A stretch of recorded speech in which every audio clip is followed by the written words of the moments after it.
Hi, my name is Hayward Nishioka, and today we'll be looking at judo mat work. The throwing portion of judo has always held prominence in the sport. It wasn't until in the 1960s that the importance of judo mat techniques was to surface. And surface it did, as Anton Geesink of the Netherlands pinned Akio Kaminaga of Japan to take the gold in the open weight division in the '64 Olympics in Tokyo. Since that time, to the latest Olympics in 1984 in Los Angeles, where Yasuhiro Yamashita pinned Mohamed Rashwan of Egypt, mat techniques had had a steady rise in usage. During the 1950s, unless a mat technique was executed quickly, the contestants were halted and resumed a standing position in order to determine a winner. Thus, mat techniques took a backseat to standing judo. Judo's entry into the Olympics started a new trend as formal rules were established by the International Judo Federation. And in addition to weight divisions, rules governing mat work took precedence over personal preferences. Presently, the rules allow the contestants to continue on the mat as long as there is an imminent possibility of a pin, choke, or an armbar. It is only when there is a cessation of progress that the referee is at liberty to direct the contestants to resume the contest in a standing position. This shift in mat policy has added to the development of judo overall and mat techniques specifically, as new techniques for entries into standard techniques have risen dramatically. Not only has the practice of mat work increased, but the percentage of wins as a result of mat work has increased as well. In the 1950s, perhaps only 5% of major contest wins could be attributed to mat work. The 60s, 10 to 15%, 20 to 25% in the 70s, and by the 1980s, approximately 30% of major contest wins were either directly or indirectly a result of mat skills.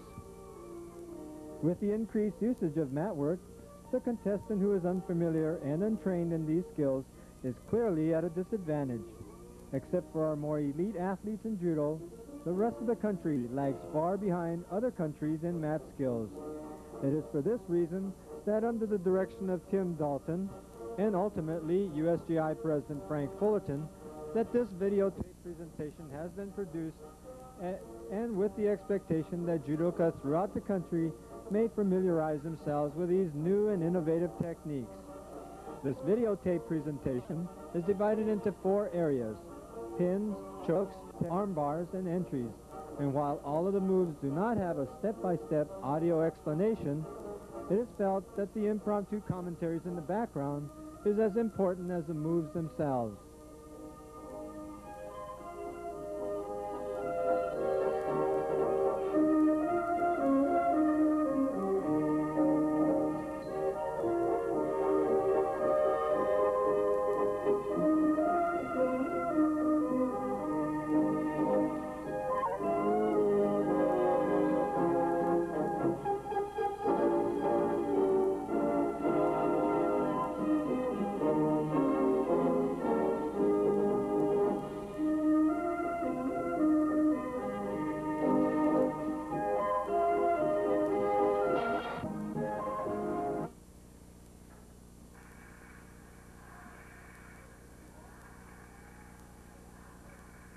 What is the lure and fascination that brings some to enjoy mat work? Well, here are a few possibilities. Standing techniques are subject to judgment calls. One referee may award a full point, or a half a point, or even a yuko, and this for the same throw. On the other hand, mat techniques are a matter of time or submission. In pins, for example, 30 seconds equals a full point. 25 to 29 seconds, a half a point. 20 to 24 seconds, a yuko. 10 to 19 seconds, a koka. As for arm bars and chokes, the contestant taps twice to signify his loss. Furthermore, some are more strength-oriented rather than power-oriented. It wasn't until the 1970s that we became aware of fast and slow-twitch muscle fibers. Those with slow-twitch muscle fibers could capitalize on their innate ability for endurance and sustained contraction, so vital in mat work. Mat techniques are also dynamic and challenging, since there are a plethora of novel entry techniques, if not techniques themselves. In fact, there are so many techniques that the application has exceeded traditional nomenclature. In Japan, the birthplace of judo, variations have been handled by just calling them kuzure, or modified techniques, as in kuzure kesagatame or kuzure kamishiho. It's for this reason that we have taken the liberty of assigning new names in order to give a reference point from which to start. Lastly, mat techniques can be practiced with success even in post-competitive years. It's not uncommon to find the older judoka versed in mat techniques to handle the unsuspecting young upstarts with ease on the mat. These and other fine points will be discussed by our panel of experts in this presentation of judo mat work. Panel of experts. First of all, we have John Ross, who is a Republic of China champion, Jimmy Woolley, 2 times Olympian, and Igor Zatsipin, Southern California champion.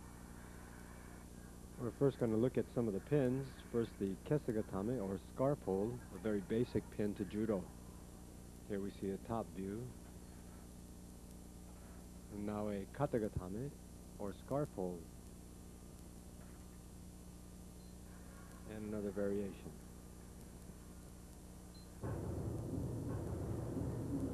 Yeah, that's a good move. Oshiho Gatame.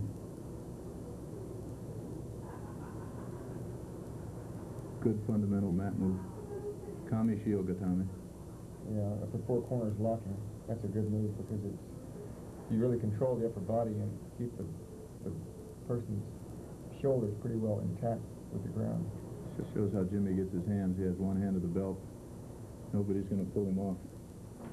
That's Kashiwazaki's move. He used to do that quite a bit. And it's very effective. You can arm lock from there, or you can actually pin. I guess Kashiwazaki is one of the better mat technicians in the lightweight division. Yeah, they say he was like a spider, trapdoor spider. This is Ushiro Kesagatame in the last match from the Olympics here that we just showed. That was the pin that beat the Japanese. Yeah, that was it's a very difficult pin to escape from if you keep tension on the sleeve. Again, Kami Shiho. Showing the control of that that arm. I mean, rather Tate Shiho. Yeah.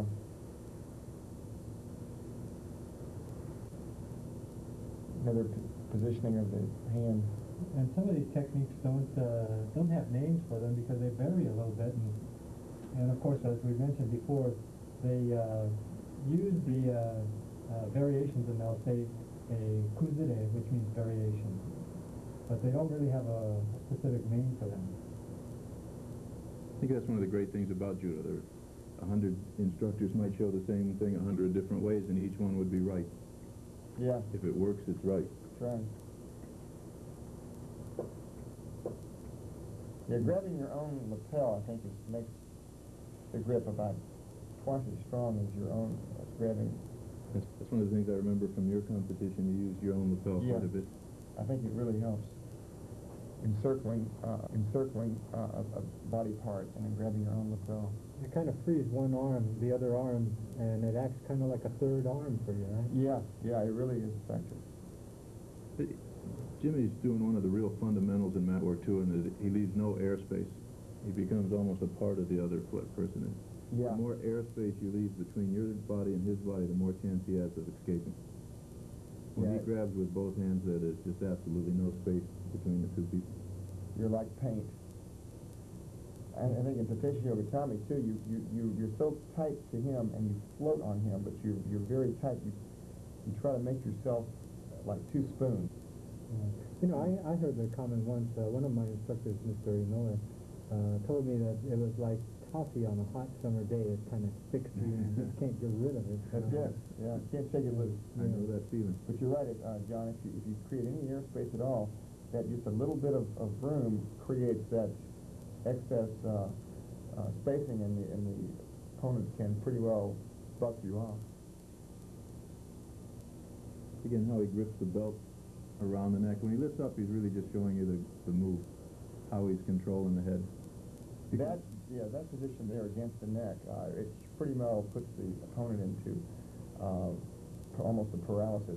You eliminate the bridge by keeping the head kicked into the chest like that. Just like standing judo, it's really important to control the head. If you can control the head when you're standing, you're able to throw. If you control the head in mat work, you make it much harder for your opponent to get out. So that is why that's I think so effective. That control head and neck, you basically fatigue the neck or put the neck in a very weak position, and when that happens, where the head goes, the body goes.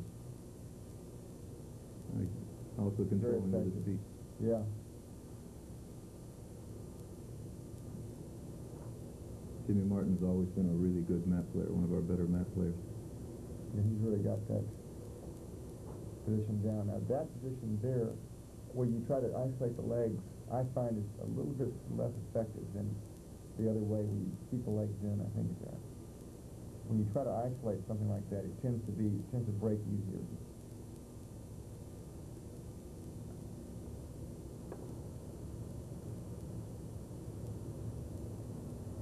And he's controlling the head, almost like a wrestler would capture the head with his hands. Yeah, that Kazuhiko Yogatami, I think it's one of the strongest pins. Yeah, here's how his hands are underneath. You really get control of that head. It's like a kata, shoulder and head lock. See how he has his hands, he can create a lot of power with that hand lock. Also, you're putting lateral flexion into the neck, which makes the neck very weak at the same time. You mean moving the head off to the side? Moving it off to the side. That's layman here. Yeah. That really makes the neck in a vulnerable position. It's almost a neck dislocation, but where the arm entangle is legal. Now he's going to a breakdown, bringing the player from on the ground onto his back.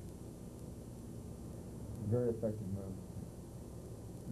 This has been termed as a walkover thing, but we don't really have a term for this in judo, and we don't even know whether it would qualify for a regular mat technique. In some instances, some referees might say it is, and other referees would say it isn't. I think the position itself, the walkover itself would be classified, but I think maybe you might have to let go to get more shoulder in positions so that it looks more like a regular pin. Or when he gets on top, if he would just throw his leg back over the body. If he doesn't call osaikomi, if you move over and the referee doesn't call osaikomi and you're there for several seconds and you realize the referee's not going to call osaikomi, I think from the position right here, if he just took his right leg back over the head, yeah, then the referee would probably call osaikomi. Yeah. You have to play each referee almost like your opponent and decide what they're going to accept and what they're not going to accept. That's true. If there's any question, you can always vary the position so that the referee will accept it. But you can see that the opponent is obviously at a great disadvantage here. Both arms controlled. Nice walkover. Yeah. Now I think if he just stayed here or back to the back, it would definitely be a hold down. But yeah. He could also move here to Wakigatami very easily.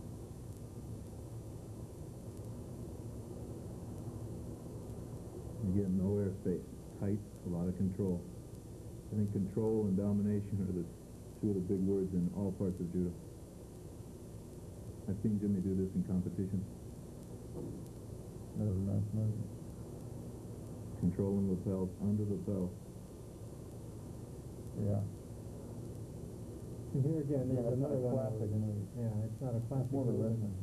And yet, there is control, and the person cannot get out of the hold down, except sometimes it's not quite considered as a hold down in terms of judo. I think that one of the things that especially young players have to understand is how important it is to go under the person's arms and under the armpits to control. A lot of guys, when they're on top, will go over the arms and try for a choke immediately over the top. They don't have the control that you do when you come under the arm bar, under the armpit and through the armpit and control the arms.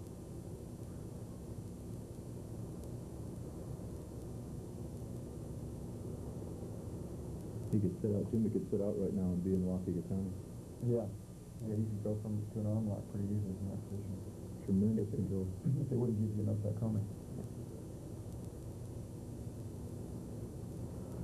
I think you termed this as the bottoms-up technique. Mm-hmm. For obvious reasons. Very effective. You take your pick on the arm. Include both hands on the opposite ankle. Got the belt.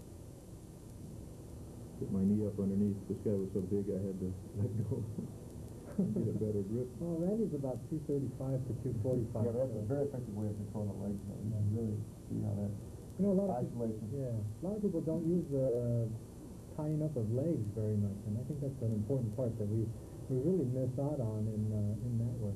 A lot of people, I show this technique all over the country, and a lot of coaches tell me that it's illegal, but it really isn't. I've gone to all of the top referees. There's no leg bar. There's no pressure on the leg. I don't bring it up so that there's any pressure on the spine. I just lock the leg that's bent in its natural direction. Yeah. I lock it to the gi or to the belt, and then control it and move around. And most judo players get ready to protect their arms and neck and not their legs. They leave their legs dangling. They're always surprised when it's trapped. Yeah, and with a leg container like that, there's no way of bridging or really shaking loose. It's very effective. Now, if I can get him up stacked, most people I'll stack a little higher, but Randy's so big I have trouble lifting. If I can stack him good and then control that other arm, it's really hard. My knee will come underneath. That kind of acts as a brace. Huh? And it keeps him from moving, keeps him from being able to bridge. And now if I can get the other arm controlled, he's really stuck. Yeah, it looks like to me it's a legal move. I don't think there's nothing wrong with it. See where you're coming across the arm too, and trapping that arm.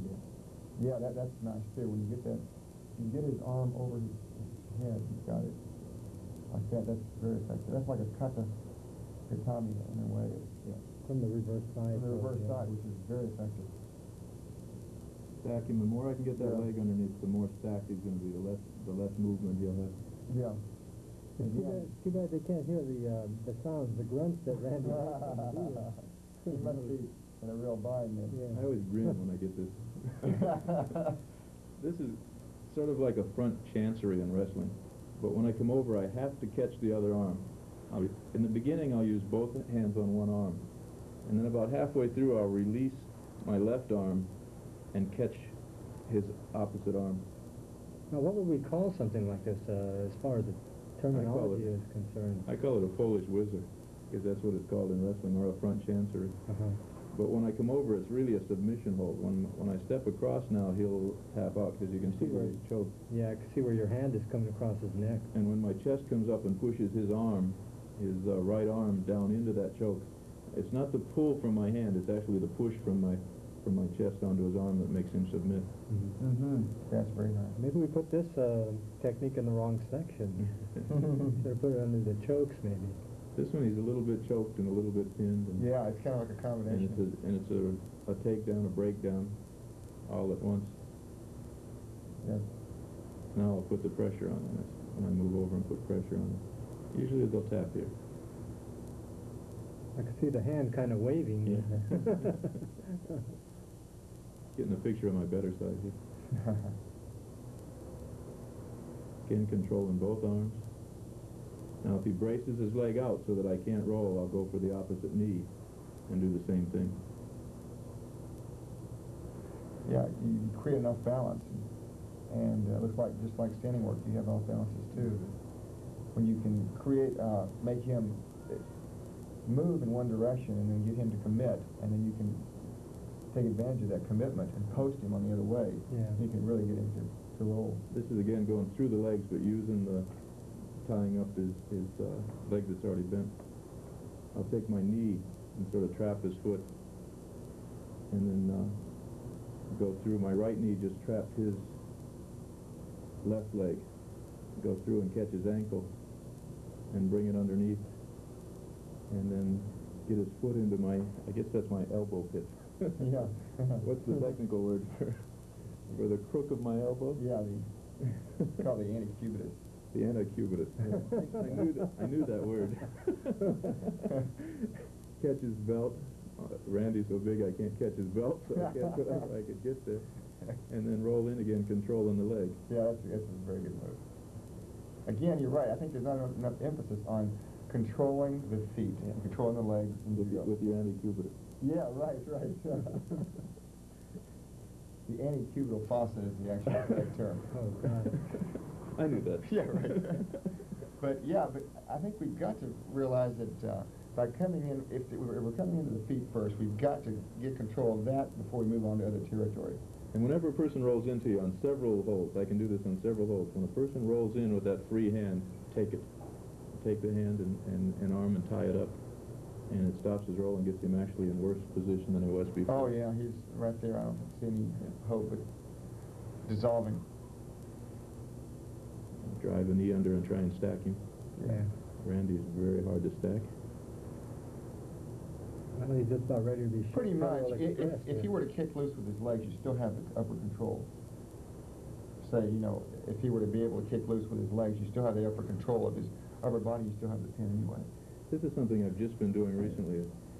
So many people now, when you use your arms against their legs from that position, they'll do the Neil Adams type arm bars. Mm-hmm. And so I just said one day, why am I putting my arm down with his leg? His leg is so much stronger than my arm. Why don't I use my leg instead of my arm to make the lift? Yeah, And I've been getting over really easy now just by trapping his leg with my leg and using the stronger muscle against the stronger muscle instead of the weaker arm. And then I don't get arm barred. They can't attempt the Neil Adams kind of arm bar from the bottom. And we'll see those arm bars later. Jimmy Martin will show the arm bar that's from this position. But when I trap the leg here and hold it and then spin around, I'm really not using much strength. I just go right around his leg. And he has very little that he can do to stop. Now, some players will stay on their back, and it makes it really easy to cradle. Others will do like Randy's doing, and as I go over, he'll go to his stomach. But I'm still through the legs, and I'd much rather be on top of him on his stomach than be stuck between his legs where he can armbar me or try and choke him. And there's some players who are really strong from that position when they're on their back with you up between their legs. Yeah, because they can really come in and get control, especially with choking your arm lock. I leave my right arm in there, and then I'll come back and cradle, or try and cradle. Especially the strong against the player who stays on his back.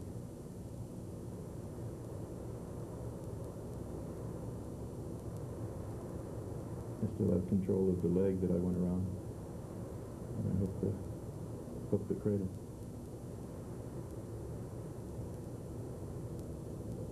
This is one technique that always seems to come up, is a cradle, and it always seems to be a subject of controversy, but what do you think about the cradle? Well, a lot of wrestlers will go from here. A wrestler now needs to put the back onto the ground to get his pin. So a wrestler from here will roll over and lose the chest contact. And when you do that, a lot of referees won't call it a pin. But as long as you're chest to chest, then a cradle's a good move. When you lose the chest contact, a lot of referees won't call the cradle a pin. Yeah. Now, Jimmy, did you ever use a cradle while in competition? You had so many other techniques. Not as much as John did, or as we're showing here. I did try to control the legs, though, quite a bit. And it was kind of a modified cradle, but it wasn't a classic. This kind of simple walk around that Randy's doing is effective. A lot of times, especially myself, I'll do things that are really complicated and sort of forget moves that are so nice and smooth. Dan Patilla was really good at this type movement, just controlling Dan Patilla around you. Yeah. But you're right. What he did here, it looked like he went for a choke, and then diverted the attention of the opponent, and then went ahead and did the walk around.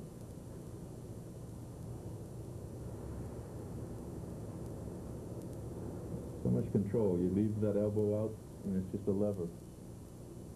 It's a lever arm you can work with. I guess looking at it from the defensive side, I would imagine that it would be better just to have those arms in tight to the body.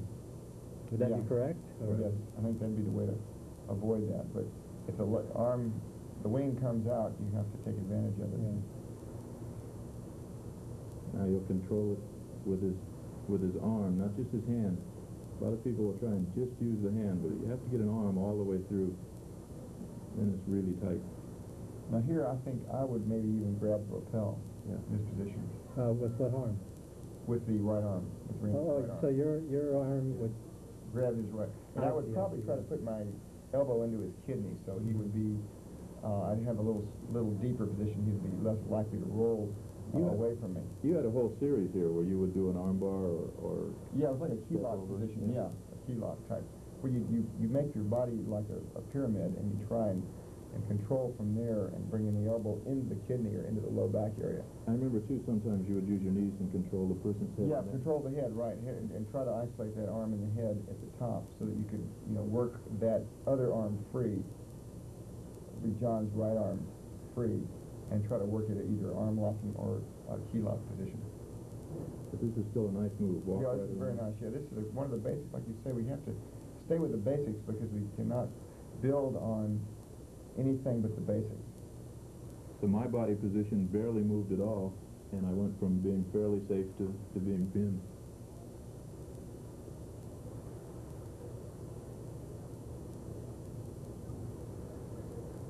There I'm doing my Bozo the Clown imitation, my hair sticking out from my bald head. And it would have been a little better, as you say, to get the... Maybe feed that... feed the lapel. Feed the lapel to the right hand there. It might be a little bit more secure. Now there he goes. Okay, there he's going to do it. I would have gone to the other I would have gone to the other side too, because I think you do tend a tendency to choke your own self when that happens. And it tends to stop you from turning. Oh, he's listening to you. All right. He heard you. That's it. Good. That's more effective. Now that's a good coach. Yeah, now that's... I like that, Randy. Good job.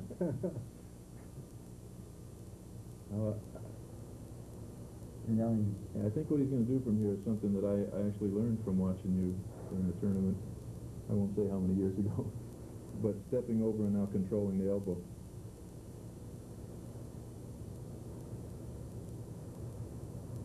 Yeah.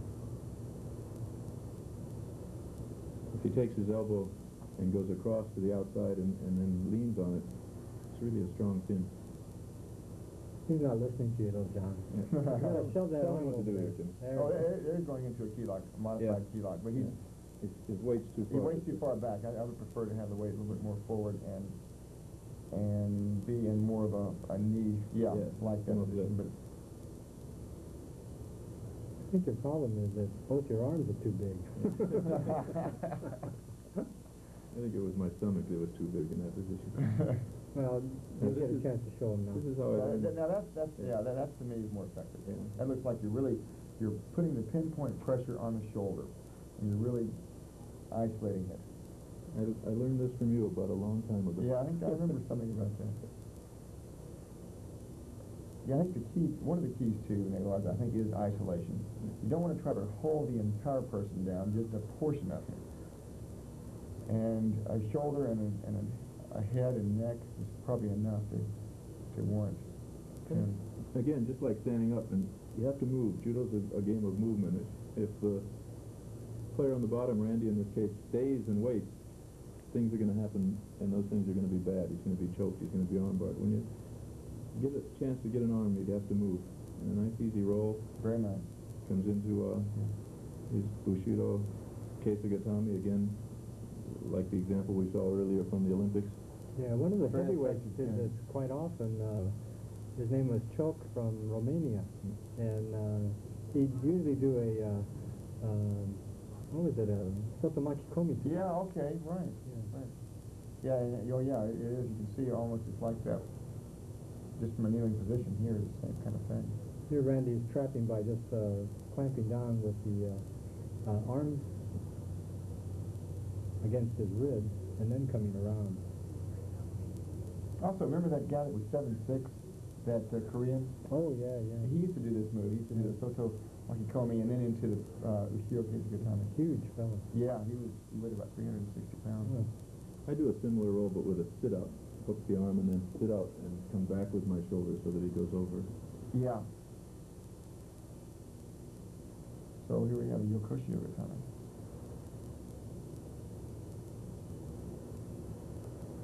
Tight. A lot of control. This is something I saw Gamba from Italy do. Slip the knee in. Yeah. And a nice pin. You have to control my opponent's arm to one side. So you just throw it to the opposite side. Right to the opposite side. Use both hands to get it over there, 2-on-1, and then slip the arm around. Once I get the arm around, slip the knee in, and the opponent usually doesn't feel that he's in any... You can't tell that he's on the edge of the cliff. Yeah. He's about to fall off of it right now. Yeah, that's very, very strong. I think you have a point there about two hands on one spot. I think when you put two hands on one spot, you tend to triangulate in such a way that makes you superior in that particular position. Real low to the ground, turn him over, and then move in for a pin. Some of these moves are very subtle, but they're so effective. But you have to really look carefully and really see the important points.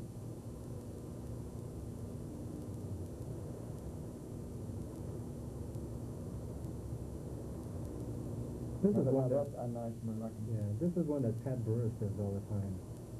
And you were commenting about this earlier. When your leg's entangled and you're working with Pat or you in this position, you're going to be pinned. Yeah. I don't know if you can see it, but when you've done this to me and when Pat's done it, he'll use his wrist and straighten his wrist out really hard against the tail of the judo gi. Well, the pubis bone. Pubic symptoms, yeah. That would make it. I was going to say that word. You just beat me to it.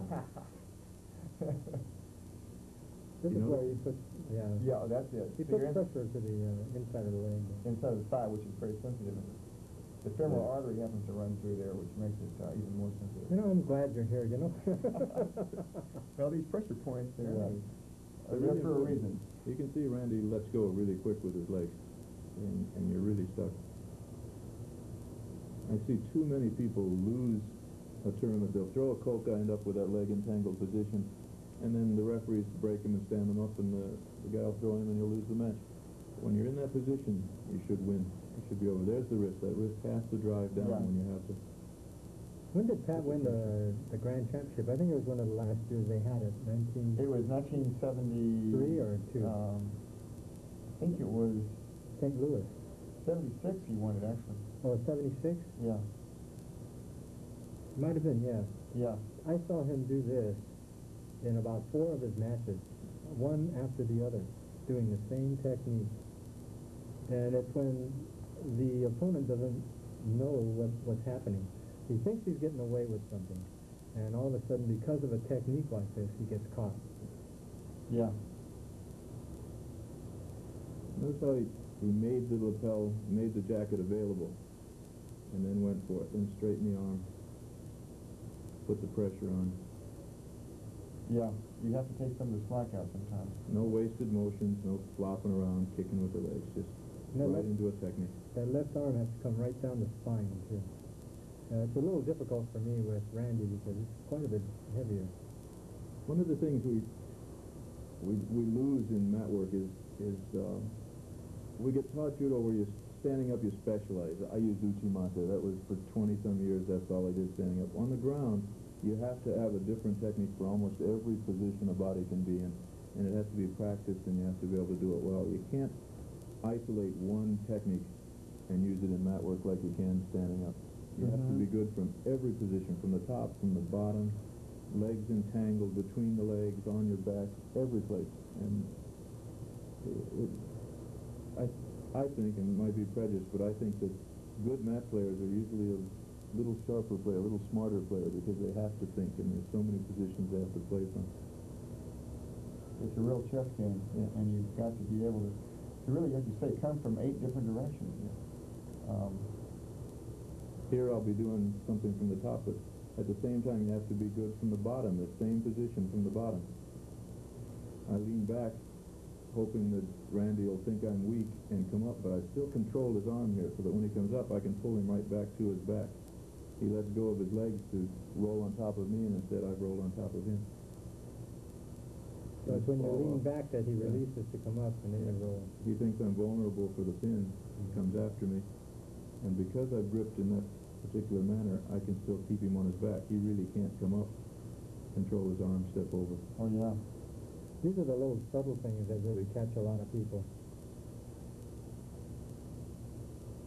Jimmy, you know, when you were in competition, was there a favorite technique that you used a lot of as you were doing your mat work? I used to use a udegarami position to a roll, to a pin. And I liked it because I was able to use the udegarami and actually create a situation which put the opponent under stress. He felt like the armbar was going to be applied. So it tended to take his mind away from my actual roll or pin, and therefore I was able to get him and use the roll him over into a pinning position.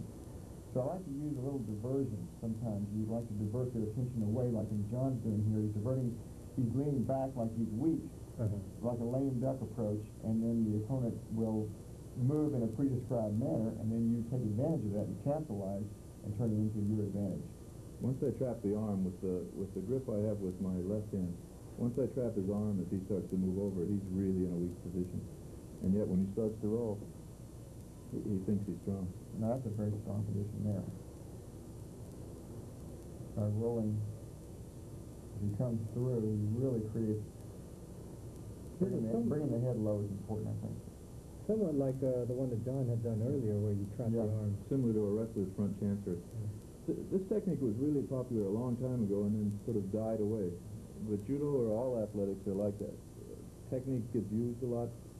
People build defenses against it. You quit using it. And 20 years later, everybody's forgotten the defenses against it, and you come back with it. And you rediscover it. And win a lot of matches with it until those defenses come back. But that's really a strong roll. Here you can see that you can either grab the right lapel or the left lapel and apply this technique. I think a lot of the mat practitioners today don't really fall for this one. They have a pretty good defense for this, but I think every once in a while you'll catch somebody that isn't too good on the mat with this technique. Well, also you'll notice the off balance there is toward the feet. If you do the normal roll, you do it towards the head or the shoulders. If you do it toward the feet, though, it's more difficult to, I think, defend against.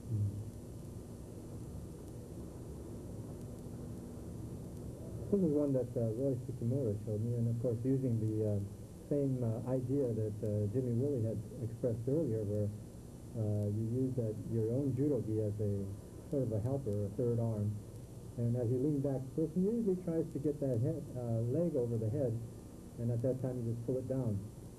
Yeah, right. I kind of call that the Tsukimoto crunch. I see why.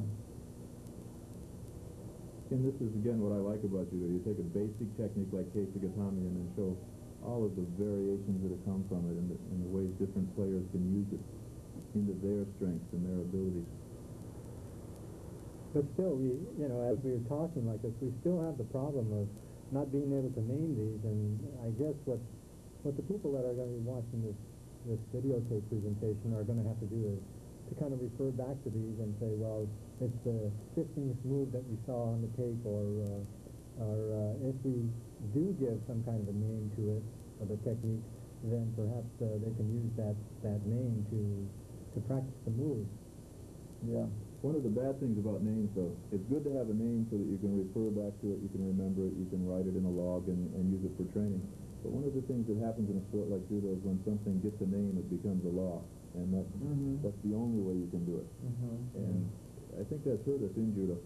A lot of referees won't call a pin because it isn't keisagatame or katagatame. And seconds are wasted while the referee's deciding whether it's a pin or not, and it shouldn't be. If the person's controlled on the ground, it should be a pin. It's same with a throw. If the person is thrown to the back, The referee shouldn't worry about it not having a Japanese name. Yeah, we shouldn't worry about nomenclature as much, and more about the actual move.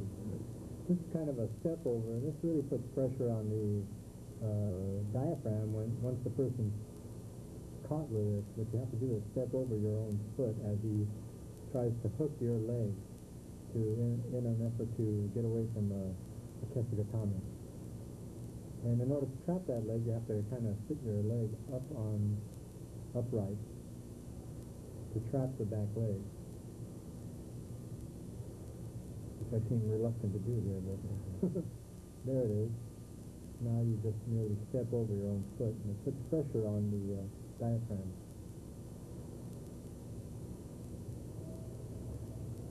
He's trapped his leg and are bringing it up with your other knee. That brings up an interesting point about the pressure on the diaphragm when you're doing the waga. I think if you can synchronize your breathing with his and pinning, and then when he exhales, if you can just basically clamp down as he's exhaling, I think it does tend to create a stress situation for your opponent and make him more likely to submit, even in a pinning position. The fear of not being able to breathe is very strong. Right. I just hate it when I can't breathe. So you can really work. It's like the boa constrictor. Jimmy, you just sound a little bit esoteric here. What are we describing right here? Really carotid That artery. looks like your hand. Yeah, well, this is we're going into the area of chokes now, and we're looking at the areas that you can choke. And first of all, it's the carotid artery is one way of choking. Another one is against the trachea, and then there's a nerve reflex action that occurs too for choking as well. It's called a nerve of hearing. The nerve that basically slows down the blood pressure to the brain, puts the opponent in a physiological state of sleep. Now these are some basic chokes. Hadaka Jime, chokes without the jacket. These are the standard chokes that are in the book. Yeah. But still, no matter what you see on this tape or in any other training situation, you still have to have the fundamentals. Without the fundamentals, you can't build. That's another version of the Hadaka Jime. A lot of the police departments use that as a control technique. That's a Kataha Jime. The third one previously was called a Okuri Eri Jime. There's another Kataha Jime. One of my little views of human nature and the fun parts of human nature. California has outlawed the sleeper hold for policemen. They can still shoot people and hit them with sticks, but they can't put them to sleep. Yeah, I thought that was pretty humorous myself. This is a Jujime, and here's a variation of it coming under the arm. And they use this quite often in international competition to control the opponent's right arm. I think something that's important in all of mat work is how good players feed their hands. They don't just reach in with one hand, but they'll feed the hand with the other hand. Did you see how when Jimmy started this, he fed his left hand with his right hand? And it makes it much tighter, much... Yeah, removing the slack More control. helps a lot. That was done to Hiro Nishioka, as I recall, by Brian Jack. Well, no, that one was a little bit different. That's coming up yet. 1967 World Championship. Well, wait a minute, though, but I got even. Yeah, you got even. I remember that. It was a little late, but I got even. Here's a point that some people don't know or understand is you can grab inside of your own sleeve. That's right. You can't grab inside your opponent's sleeve, but you can grab inside of your own sleeve. And it gives you tremendous leverage. Oh, yeah, it's like having a rope around your arm. Very powerful.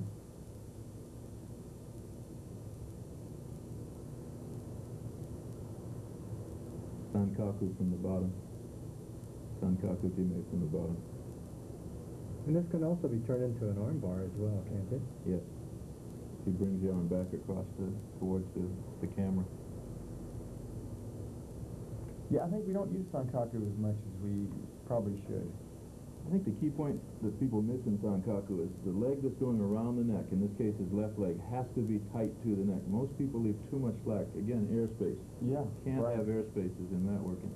That leg has to be wrapped tightly around the neck, then catch the other ankle and bring it underneath. If you're not quite flexible enough to do it on your own, use your hands. But no airspaces. You have to be tight. And I have people, when I show Sankaku, say their legs are too short or their legs are too thick.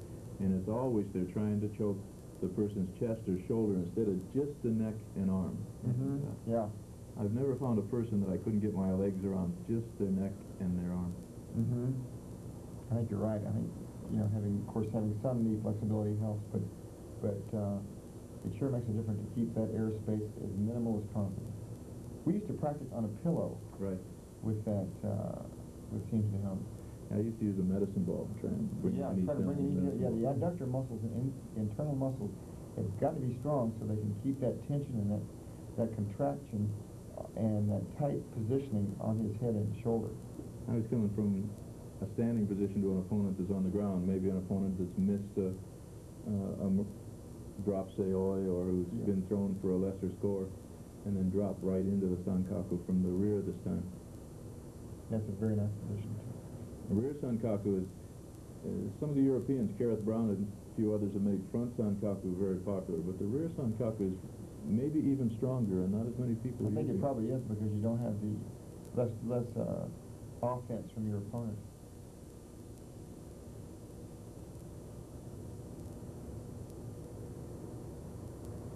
Notice there's very little space. He's tight around the neck.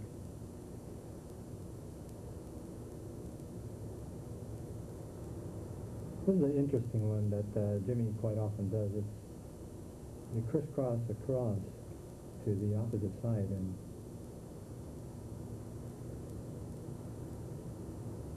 left arm pulls the judo gi underneath the neck, and he comes over with his elbow over the back of the neck. And leverages down with the elbow onto the neck. And then he slices through with his right hand to the opposite side, and you'll see the right arm starting to go through. You don't get a very good picture here, but you can see where that arm is going right straight through as Jimmy dramatizes his movement there. Then you merely pull the person over using pressure with the left arm. Now you can see his right arm a little bit better. And rather than to lay him down, you sit him up and get right behind him. Yeah. Of course, this is in slow motion, but usually if you have a good choke on, they'll be out by the time you get to that position where he's sitting up. And here's where I think referees really have to be careful of these types of techniques, because especially with the chokes and the arm bars, they're so fast nowadays with our major competitors. They have to do it fast in order to make that score. And so you have to be in a position to watch. And some of these techniques, they twist so much that it's hard to see it. I think the referees have to know the techniques, and quite often the referees don't know some of the newer techniques, and so they don't understand that a choke or an armbar is being attempted until it's too late. And injury comes up just because the referee didn't break in time and award the score. Yeah, this is one of these instances here where Jimmy is using or taking advantage of the opponent using a failed seoi nage, or ippon seoi, and floating around to the backside. Now, the first person that kind of showed me this one was Arthur Holland. You remember him? Yeah, sure, Arthur, yeah. But rather than demonstrate it from this seoi nage position, he did it from the ground position. But it still works. It's very, very effective.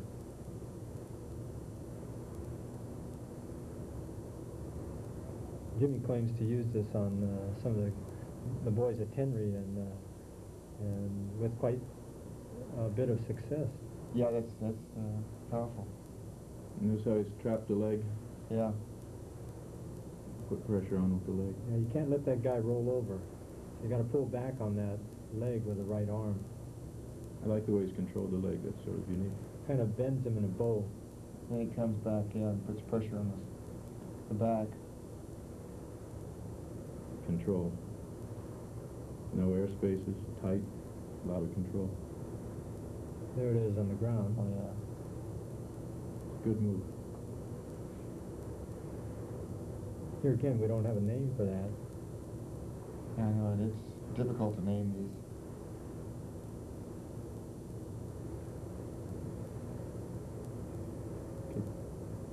Oh yeah, this is a choke from the bottom, looks like. Jimmy's being pinned with kami shio and then using various sankaku kind of chokes with his arm and his knee. I use this as a last resort. When I can't break the kami shio, time's coming on, I'll slip my hand through and grab the opposite leg and kick outwards. If you don't choke him, a lot of times you can roll out from here. If you kick the foot over, the person will roll out and you'll be on top. Now this is the one that you were talking about, Jimmy, where I got caught by Brian. Oh yeah. This is a move that I Yeah. started to go into Yokoshio because I thought that Brian was weak to the Yokoshio, and he was actually faking me for this technique. Now I had never seen this technique before, and that's one of the problems with judo in the rural areas. Sometimes we don't see what's happening internationally, and then when we do get into an international situation, if we're not aware of the technique, we get caught on it. Yeah. And I most certainly did get caught on that one. Yeah, that was like a lame duck Yeah. approach. Tommy Masterson was good at that. He called it a trap choke. Yeah. This is another from referee's position in wrestling. I kind of call this the Ota entry because an instructor by the name of Ota showed me this, and it was very, very effective on my neck anyway. Anytime you're in a referee's position and can drop your weight towards the opponent's front like that, it's very hard for him to stand. His buttocks will lift off the ground, his knees will lift off, and he'll collapse. So when you've got a choke and can fall forward like that, you really can make him weak.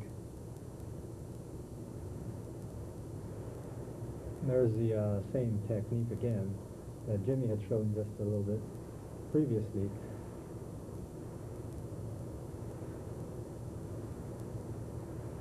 Duck under.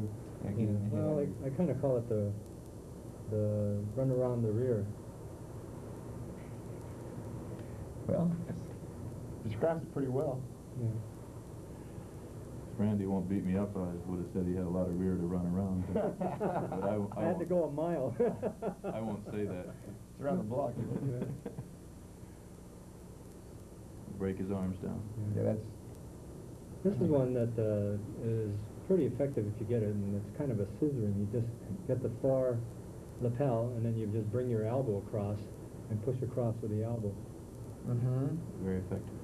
And you have to, the main thing is you have to control with those legs. You have to kind of keep the guy's rear end up, where the legs come up. Here's another interesting move. This one was taught to me by Ebi Sensei, who I think was one of the best mat technicians in Japan in the old days. I think that's called Sode Goruma Jime.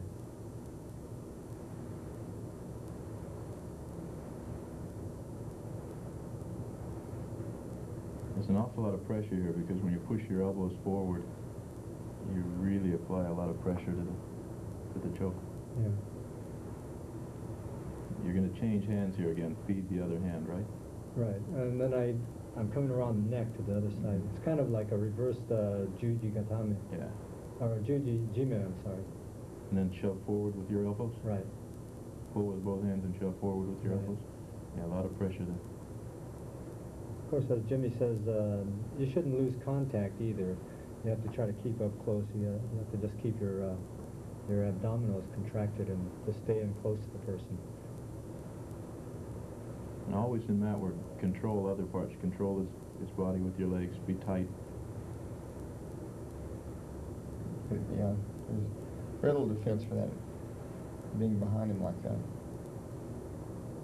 I call this the Patilla surprise because Dan Patilla surprised me with this one day on a practice session. He just said, "Watch this one," as he was holding me in the kesa, and he just came across with that arm and just really trapped me, surprised me. Oh, I see. You have to roll those wrists together. Oh, yeah.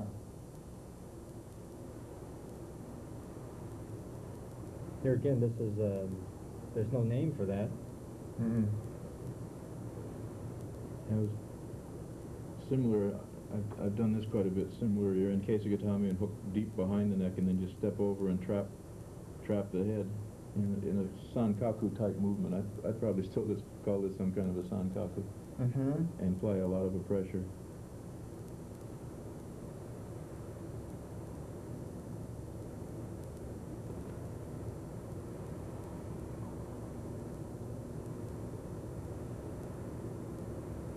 This is something similar to what Jimmy had done earlier, except that all I'm doing is to apply the elbow down to the base of the neck, and you can either step over or you can just place the elbow over the neck, and then the controlling factor is to hold that left arm down, or the opponent's right arm with your left arm, I see, yeah, right. so that he doesn't roll. If you let go of that arm, he'll roll and You roll away from it. yeah. Yeah. Brett Barron does this quite well. He'll knock a person down to his knees and then step across. Here we're trying the sankaku again from the bottom position. Yeah, And the what is it? important portion, as you saw, was to squeeze the leg in.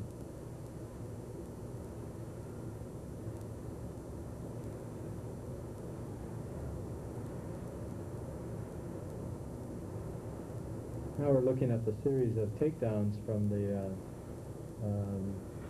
sankaku position. And this is quite popular now. Mm-hmm. And there's a whole series that can be applied. It can be an arm bar or a choke in some instances, or just a pin. I think in front sankaku, my sankaku like this, the arm bar and the pin actually have become more important than the choke. Mm-hmm. Control with the legs, get him over, key lock, Oh yeah, that's. and then get the arm. Yeah, nice key lock. He's going for the belt, or he's going for the lower portion of the gi there. You always key lock the same arm. If you have his left arm, then you key lock with your left arm. If you have his right arm, you key lock with your right arm. 1-to-1. Yeah. Little controversy on whether it's better to have your thumb up or thumb down. I personally like to grab with my hand down on the key lock, the thumb down. I feel that I can get more. Yeah, I more think of a you twist get and more of a fit. ring position. Yeah. But a lot of the younger players, like Jimmy, like to get it the other way. They feel they can grab a little easier. But again, that's what makes judo fun. Different ideas, and the best Different one is the one that works variations. best for you. Yeah.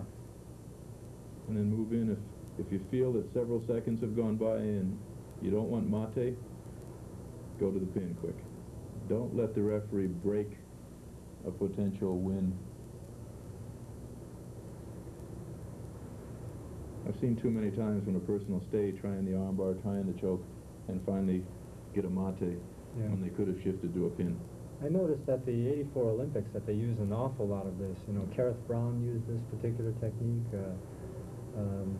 Hong from Korea used this particular technique to win a couple of matches. I think Kareth Brown's probably the best in the world. When England came to the U.S. Open several years ago, I think he beat about 9 people in a row with a sankaku. Eckersley was pretty good at this too. Who's that? Eckersley from Oh yeah. The lightweight. Eckersley's main technique was to go out and get thrown by a koka and then win with sankaku once they hit the ground. Key lock. This is where most people mess up. They just don't get the key lock. This could turn into either a choke or an armbar, or into a pin, as we showed earlier. When you're on top and doing the armbar too, the sankaku doesn't have to be really tight. You can even just cross your ankles, but you have to catch the arm tight with your knee and be able to apply the pressure. This is to the reverse side, rather than to go to the fall to the side that you're hooking underneath the armpit. You roll to the opposite side, which would be the right side. And the opponent starts to resist one way, and that's a rule of judo, isn't it? That's If right. a person resists one way, go the other way, and we tend sometimes to forget that in mat work. Go to the area of that's least right. resistance. Yeah. It's somewhat like I think Jimmy, you mentioned it before earlier too, but so I always think of it in terms of like if you get like a bamboo and you pull it to one side and then you let go, it really goes to the far side, and and that's to compensate for the tension. And if you apply that theory to an opponent, you make him overreact, and then you take advantage of his overreaction.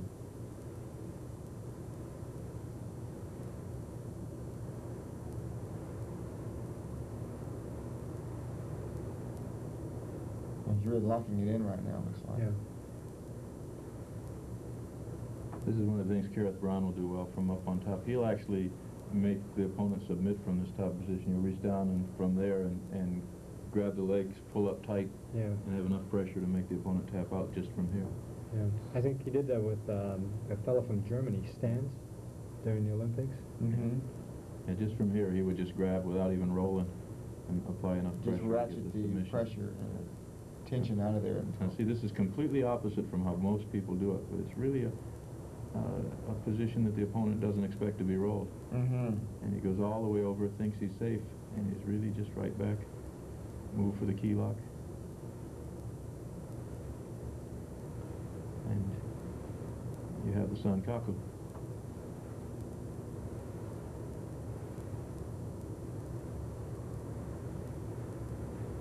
Have him under the armpit and have the opposite lapel there. Yeah. This is just a sit through, Mm-hmm. and then you can hold them from rolling over, or you can roll them over. Yeah, there the hands are a little easier. Yeah, that's very powerful. Sure, isolate that shoulder. You know, Jimmy, I kind of recall when you were competing that you used an awful lot of mat techniques in the Osaikomi area rather than in the Gyaku or the Shimiwaza area. Was there a particular reason for that, or? Well, usually I felt that in the 72 Olympics, I had Starbrick in a pin, and I went for the arm bar. Mm-hmm. And I hit this steel of his arm, and I felt like if I would have stayed with the pin, I probably would have been able to at least tower him or pin him. But by going to the arm lock, I dropped a pebble to grab another one. Uh-huh. And I felt that sometimes you have to, if you find a position that's strong for you, you should stay with it and not try to go to something else if you already have something you really want. Mm-hmm. And so I tended to go more with the pinning because to me it was more secure. I felt like I had the other things, the chokes and the arm locks tended to be more of an abstract and for me, and at that point in time. And I knew that if I had the pin, I could usually stick them. But if I were to leave the pin and go to something else, I felt like I was defeating the purpose, really. Mm-hmm.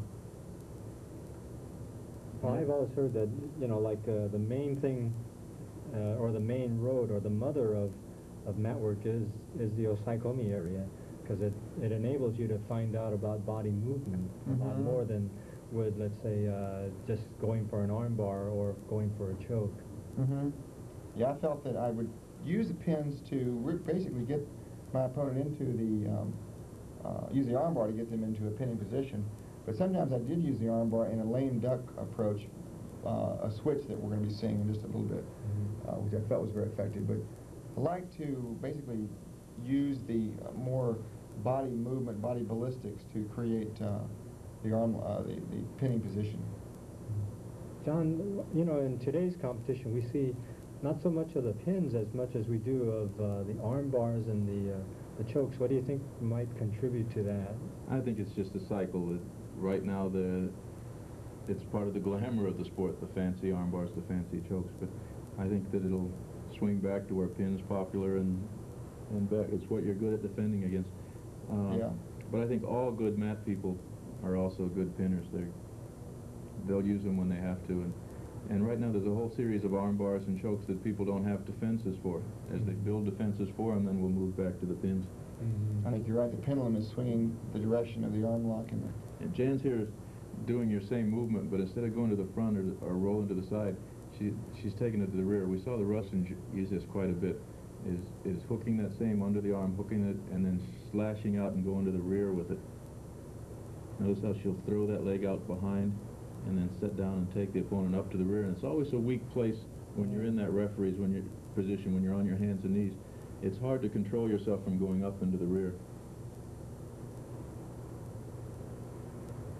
Yeah, years ago we tended to try to avoid going in that position for some reason. I'm not sure why, but that is a very weak position for the opponent. It is to the a little Going better across shot of over that knee. And it's very hard to stop that. I think I'm doing the same thing here, but controlling that arm between my legs. You're showing a little bit different entry rather than going to the side. You went right in front. And I have your arm trapped there, so it's harder to break It's out. good to have these variations too, because you're not going to always catch the person with that favorite position that you like. You got to have 2 or 3 backups. I've always said that judo is a lot like jazz. You know, kata is sort of like classical music where you have to follow the notes as they're printed on the paper, and judo, real competition judo, is more like jazz, where you have to go with the flow. You have to go with the music. Or an extemporaneous type approach. Right. Yeah, I think that's what makes judo as interesting as it is. So dynamic and ever changing. This will be the 40th year that I've been in a judo contest, and every clinic I go to, I learn something new.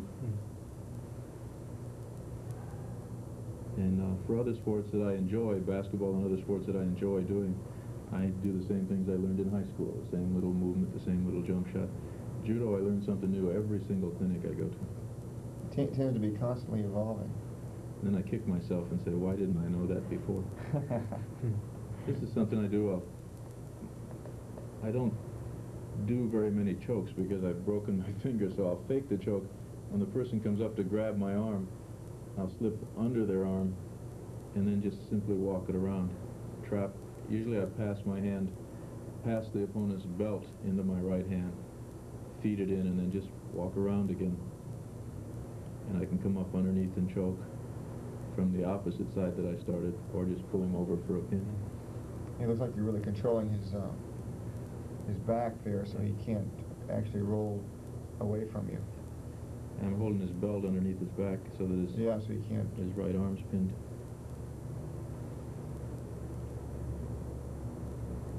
Oh, that's a strong position there. Yeah, I think that was the thing that you were mentioning, where you get the elbow into the kidney. Right. Again, this is where you used to clamp the head, I think. Right, I used to clamp the head to try to isolate the head and the arm so that you couldn't. And then you could do uregarami from the top, or uregarami, slip into pins. Jujigatami or kila. Yeah. That was sort of a trademark of yours. For a while.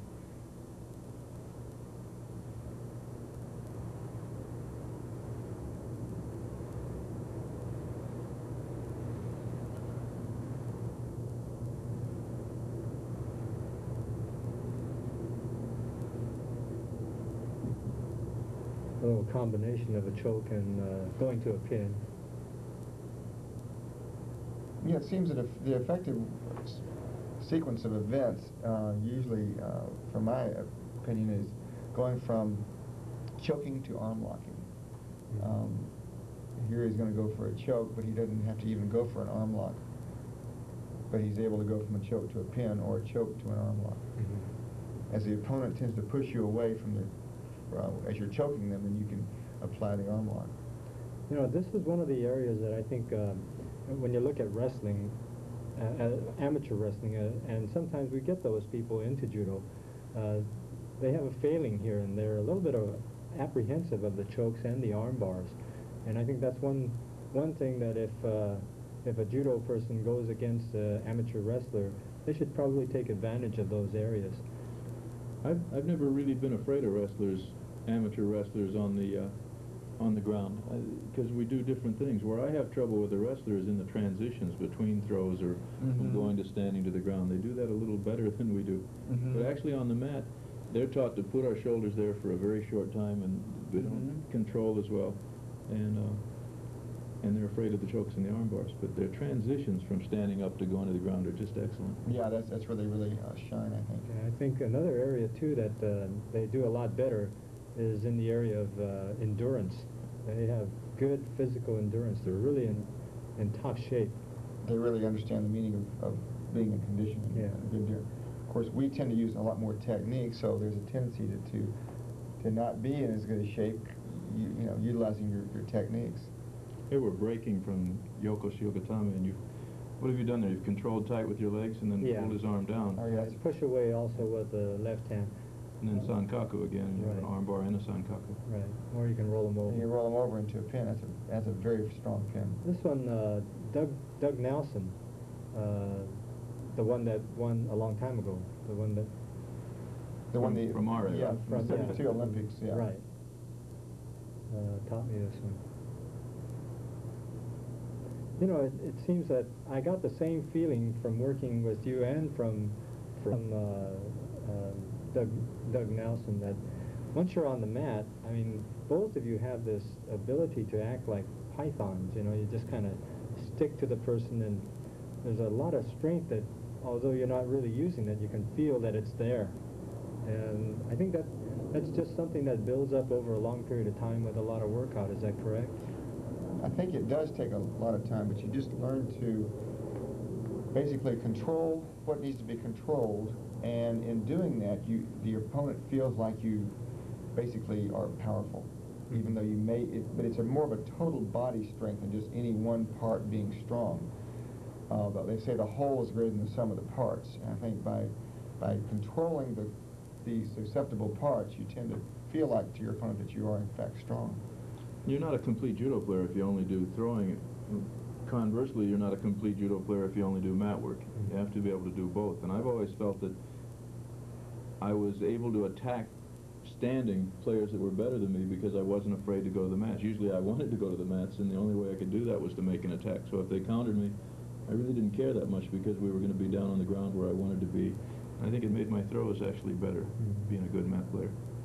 Yeah, I think you develop that commitment to your throw, whereas if you're worried about being pinned, you may not commit as much, and therefore your throw, it would affect your throwing techniques.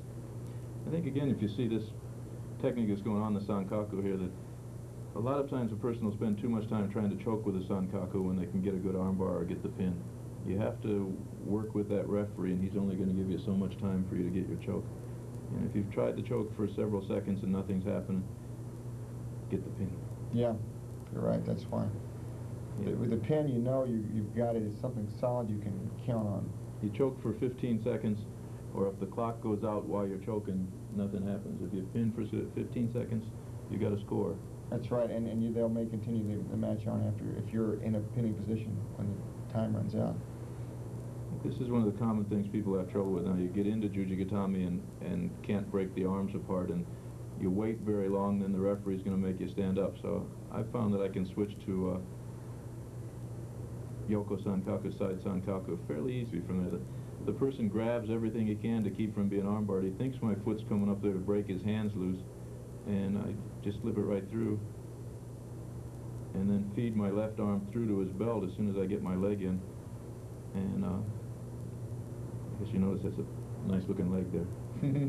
I'll feed my left hand through to the belt and get my right and left hand on his belt, and then just sort of pop him up over my leg. And he's still usually hanging on like mad because he thinks I'm still going to try and break his fingers apart to get the armbar. And oh yeah, that's I've never seen that before. And then hook the sankaku. Now I got to get clear up under his head again. And where most people will miss this is they'll try and sankaku the shoulders or the chest. And I've got to pop my leg clear out under so it's like a pillow under Hayward's head there. That's a nice move. Yeah, I've never seen that before. Looks very effective. I think Eckersley tried this on Koaz of Israel. That's where I first saw it, was in the Olympics. He scored with it. Yeah. I don't remember his opponent, but he scored an ippon with this in the Olympics. Very nice. In fact, I got this off of a tape from the Olympics. Oh yeah, Someone here very supplied me good. with. Yeah. I learned a lot from those tapes. There were a lot. They were very good, excellent training tools. This is Kareth Brown's move to sankaku, and this is Kareth Brown did this at the U.S. Open several years ago. Did this exact same move over and over and over again. Did a 2-on-1 on one side, walked around, had sankaku, had the key lock before the player is even down. Oh yeah. See, there's a 2-on-1, just a wrestler's 2-on-1, both hands on the one wrist. Control that in. move around so that the opponent thinks that you're going to try and work it out into a wakigatami or just roll him, and then step over. And by the time he's realized that you're not going for a wakigatami or you're not going for a just a normal turnover,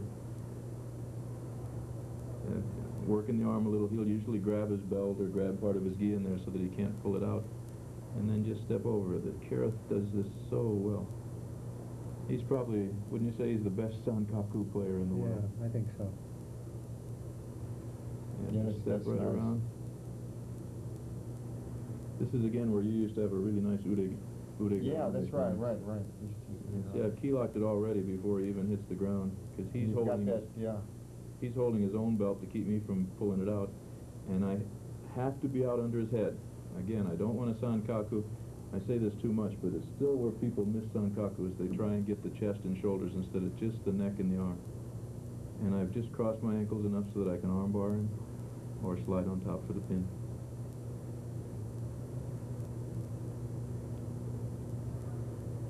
Here's a simple choke, just using the hands, just pulling in, which you don't see very often, and you probably won't see it very often either. It's usually done by a person that has a lot more skill going against a person that doesn't have very much. When you say it's better against somebody like a wrestler that's sort of holding you off with his Yeah, arms and it trying to usually grab rips your his leg. neck out and you can just get it right in.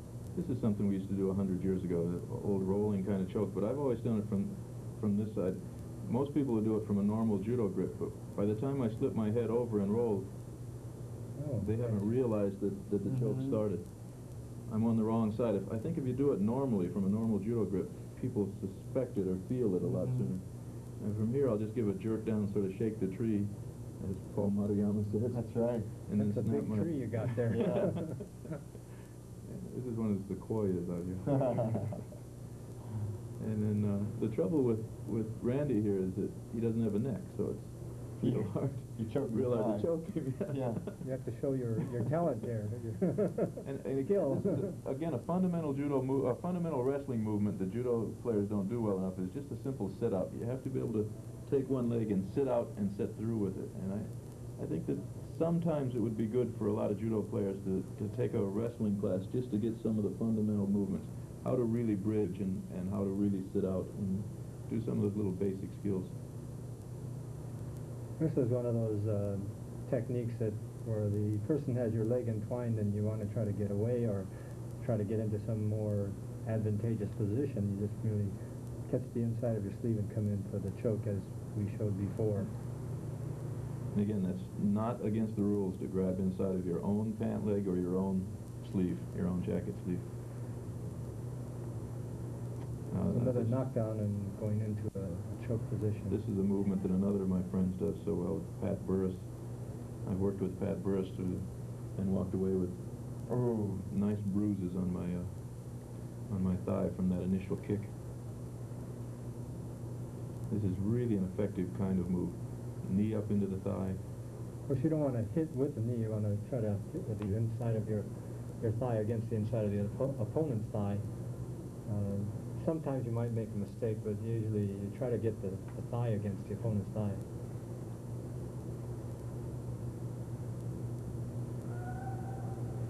You know, we've been seeing a lot of techniques here, but John and Jimmy, what do you think as far as techniques? If a person is starting out to learn and practice some of these moves, should he take maybe 2 or 3, or how many do you think would be a good start? I think that you have to have one good movement from each of the positions you're going to hit in mat work, and that means you have to have one when from both sides of referee's position, when you're down on your knees or when you're the person on top in referee's position. You have to have a good move when you're laying on your back and the opponent's between your legs, and then the converse, you have to have a good attack when you're between the opponent's legs and he's on his back. And so when you're starting, you need one good movement from each of those positions, plus the fundamentals, Keisagatame and the fundamental judo movements. We'll come back to you in a minute, Jimmy, but here, what are you trying to show us here, John? Is how to not be choked. When I feel a hand coming in, I'll shrug my shoulder really hard, push the trapezius muscle up into my neck towards my ear and lean into it. And even if the opponent gets it in, there's always a hole there. Just slide my head around. I don't have to use my hands. I'm going to use my hands to fight you with. Look for the hole. Look for the opening. Put my chin down into it and keep from being choked. You can also take your tongue and push it into the, right behind your teeth, into the soft, fleshy place behind your teeth, and push down. And it's much, much harder to be choked when you do that. You can probably give me a medical reason. All I know is that it works when I take my tongue down. Notice he did say trapezius in here. Yeah, that's true. There was a medical term in there somewhere. Jimmy wrote it out on a card and held it up in flash. Notice here now, when a person starts a sankaku or any of the chokes from the front, if I put my hand up against the side of my face, shrug my shoulder into it tight, and then roll, I can slip right out of the chokes. Now, Jimmy, we were asking a little earlier, how many techniques do you think you would have to have, or what are some of the important areas that you would have to go into? Do you think you should start out with, like, the Newaza area, or? I think that starting out with, of course, the basic hold-downs, I preferred Kamishio Gatami and Kazuri Kamishio over Keitsu Gatami because I felt it was stronger and it controlled the opponent better. So I would probably emphasize, say, going and controlling the upper four corners better in more of a type of a pinning positions. But I think, like John's saying, you have to really narrow it down to 8 different moves, 8 different positions. We're talking about, you know, a 3-dimensional art here, and we're talking about 360 degrees. And you've got to be good at all those, every angle, to be able to be effective. My opinion was that I would always try to attack the person's weak side, which I felt was their left side, because they're not used to being pinned as much on that side. They're used to being pinned in a normal way, and they learn their pins in a normal way. So I would always try to come the opposite direction, or around the opposite way, because they're not as used to escaping from that direction. So I would always attack that coming from that opposite way. But I think that you've got to basically, you know, learn the basics, learn the fundamentals, and then begin to build on the fundamentals. But again, like we were talking before, you've got to control the legs as you come into a person when they're on their back. And you can't skip over the legs to get to the upper body, because you have to get the cake before you get the icing. But I would go, if I was going to do Newaza, I would learn the Kamishio Gatamis, the Yokoshio Gatamis, those pins that control more of the person than just the head and neck. I've always felt, too, that when you have Keitsu Gatami, it's probably the most common judo pin, but still it's sort of a dead end. John, how much time do you devote here at the OTC to the practice of mat work during practice time? I'd say approximately 1/3 of the practice. Normally we do mat work before we do the standing. Some nights it's 5-minute rounds, some nights 6 5-minute rounds, which would be the equivalent of about a half hour of mat work preceding the hour randori. And then what trends do you see in mat work that has occurred within the past 5 years? I know you've been a major competitor in past years, and you've probably seen judo differing from when you were competing. What do you think is a differing point as far as mat work is concerned? One of the things I think is different, I know there's a lot of changes, but I've seen a lot of innovations in arm locks. For example, these arm lock series and rolls that are coming out now, where one player attacks from the standing position and the other player is on all fours. There's been a lot of innovations, a lot of new arm lock rolls from that position. That's one of the major differences. And as a coach, what advantages do you see in a player who is able to do well both in standing as well as on the mat? Well, aside from the obvious fact that a person has more of a chance to win using mat work, there's an advantage in the standing also, in that a player is not afraid to attack from a standing position and terminate the attack all the way down to the ground. It gives them more confidence standing up as well. They don't have to worry about their mat position quite as much, throwing from the line to out of bounds. They don't have to try to avoid mat work in that way, so they have more confidence standing up also. How do you think our views differ as far as, well, not only on a local level, but on a national level, as, let's say, in deference to the Europeans and the Asians, as far as mat work is concerned? Do you think we do more, or do you think we do less? I think, in general, throughout the United States, we do less. And I think that's a mistake. I think we need to emphasize mat work more than we do at present, for the reasons that I mentioned previously. I think in Japan, anyway, more time is devoted towards mat work than it is here in the United States. It's been my experience and my observation. John, do you have any closing comments for those people that are interested in mat work? Only one. I think that if a person is weak in mat work, they can develop mat work not only through mat work randori, but through repetition and drilling. Just as one would acquire a skill standing up through uchikomi and standing drills, I think in mat work the secret to gaining a mat work maneuver is to repeat that movement a number of times each practice session. And also I feel that not everybody can be a great player standing up, but everyone can acquire mat work through drilling. It doesn't require a lot of fast twitch muscle fibers or anything like that. If a person drills continuously at mat work and repeats the movement over and over and over again, they can develop good mat work. Well, thank you very much, John, for your comments. Thank you, Hayward.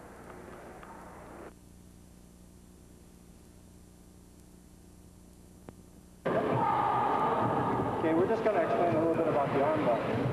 The best part of the thing that you want to remember about the armbar is that the armbar can only be taken on the elbow joint. And a lot of people in judo will take arm bars on other areas, and that's incorrect. You should be taking your arm bar on the elbow joint. There is one prohibited movement in the application of an arm bar, and that is to take a wakigatame and then to go directly to the ground without stopping or giving the opportunity to your opponent to submit to the arm bar. And that would be to go up and to sit out and fall to the ground. The reason that's prohibited is that many people have been injured by this type of action, so you don't want to go into an arm bar by slamming our bodies into the mat as we apply the wakigatame. Okay. Mental, probably the most important armbar in this straight Jujigatame. Very important. The Garami series, again. Udegarami. And these, I think, Jim, were specialties of yours, wouldn't you say? I would say that I've tried to use them as much as I could to either create an arm lock situation or a pin, and they're very effective. They do put pressure on the shoulder, though, and that's why I think that they're effective. They do. You can create a. This is one of my favorite positions. Too often I see people on the bottom of referee's position just stay there and wait. And you can attack from there just like you can attack. Judo's a sport for attacking.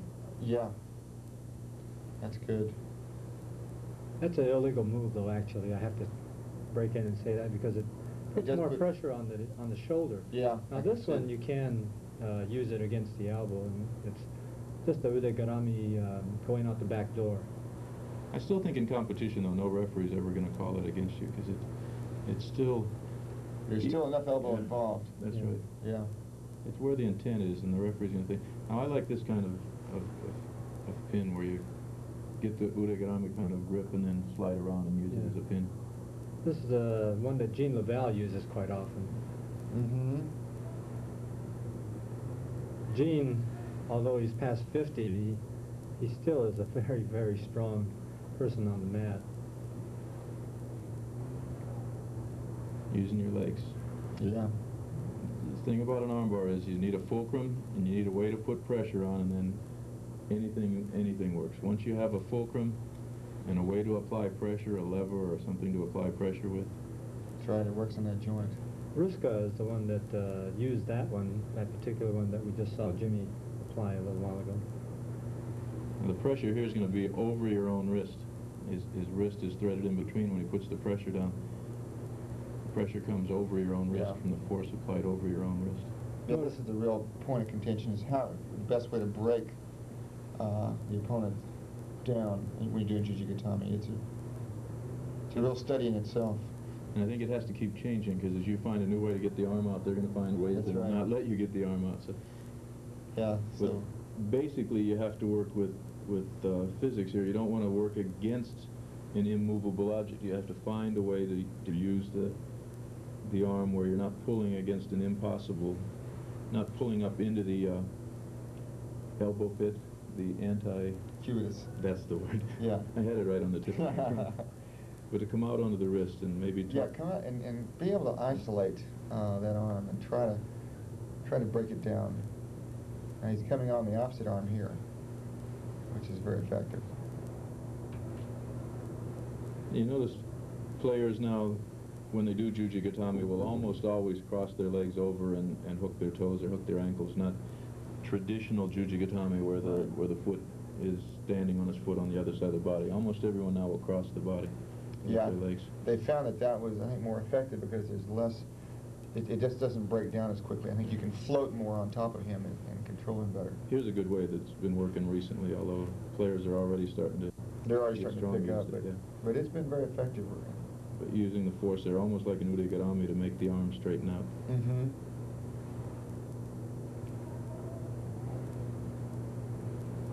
This is Another illegal move. referee no see, can do. That's one that Saito likes a lot. Yeah. Saito won the world championship with his world championship before last. A big guy from Czechoslovakia. Yeah. And Saito armbarred him like that right at the end. This one you can do to both sides. It depends on which way the hand is facing. If the hand faces the other way, then you can apply it the other way. Where do you put the pressure on this? Hayward? It's against the elbow. You're using your... What part of your body are you using? Your lower... your groin area? The groin area, right. Here you'll be able to see it a little bit better. Where when the hand is faced one way, where it's forward, then you'll go back. If it's face palm backwards, then you go... Yeah, you go away. Yeah. There's a good shot. Nice shot.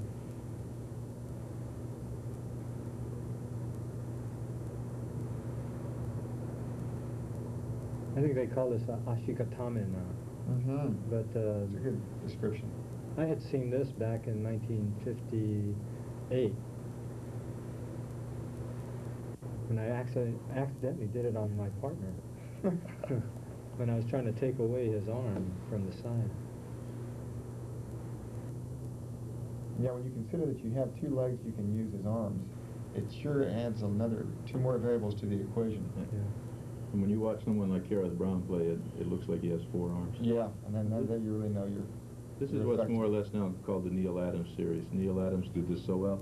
He wasn't the only one, but Gamba does it well. Yeah. But I think Neil Adams is the When he first won the one. Worlds in '81 with that move, I think that really became his claim to fame. There's several ways to do it, but basically controlling, making a pivot point using your shoulder or your head, and I think Neil Adams more or less stays up on top of his head when he does it, but get a pivot point, get a place where you can control that arm and then a direction to go. And you can go to the front, the back, just depends on how your opponent moves. Mm-hmm.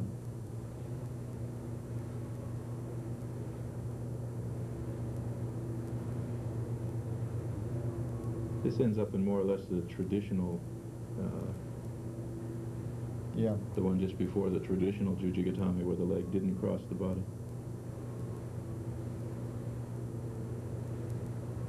I think someone working these Jujigatamis has to specialize in a few of them. He needs one or two and go through these and find one that fits his own body style or his own attack style. Yeah, I think the key here is there's so many different techniques that we're looking at now that the person has to find the technique that they really want to work with, and it may be because of their body style or they're just a certain affinity for certain techniques, and then develop that technique and really do it well, and then hone it down so that they can perform it in competition. Now there's a new slant on things. Notice the Germans do this really well. This is one that Han Ho-san has a whole series where you Oh yes. you actually don't cross the head. Originally, Jujigatami, you didn't use both legs, and then you use both legs, and now people are doing it with the right leg instead of the left leg in this instance. But Yeah, that is. again, it's one of the things that makes judo so magic. Yeah. When you roll, to apply the pressure, it'll turn uphill. It looks like the opponent is in a strong position, but he's really not. As soon as Jimmy turns uphill there, he's able to apply pressure. Sure has a mean look about him, though. Devious, yeah. Now this is again why it's getting to be harder and harder to break through from the top using just your arms, because these again I sort of call Neil Adams arm bars, and I call that little move there he does break dancing. But you have to be able to break dance. You have to get up on your shoulders and pivot your head, pivot around on your upper shoulders and or upper back. Jimmy, you did that quite often too, didn't you? I always, yeah, you taught it to me once before, and I always called it the Willy Wonka. Now watch how Jan's doing this. Watch how Jan will really pivot. That little breakdance move is what makes this so. Now when she gets up there, stack her, put your weight up on yeah, oh, look at that, yeah. This is a different angle. Yeah. Oh, yeah. This is the one that I didn't know which way I was going. Yeah. And then Boy, no right into kidding. it. Control the arm. Then she'll go for the other leg, the opposite leg, reach in through the leg, throw this leg up and then break dance. Pivot up on the shoulders and slide over. See, it's not on her butt, it's way up on her shoulders like a break dancer. Yeah, you gotta be able. Then slash down with the legs, or this time she's gonna come right on through and out the back door. And get the arm bar. Push it through, roll it out.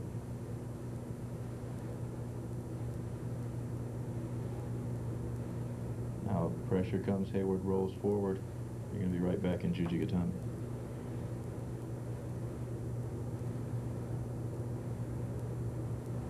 These are again areas where I've seen too much lately. A referee break it because the referee doesn't recognize that there's an arm bar underneath all of that They stuff. don't realize that there's a superior position being applied. Look at how tight she is. Oh, yeah. Now the opponent tries to stack her. Hayward's going to stack her. When he starts to stack her, come out the back door, and you have the arm bar. Mm-hmm. So if you get up on your back, up in that breakdance position, and your opponent tries to stack you, now here Hayward's going underneath her leg, and Jan's going to come over and do a sankaku, but it's an arm bar already. This arm bar is really quick.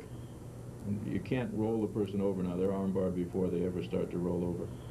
She'll give a little resistance, then hook both legs across the head and arm bar immediately. Very nice.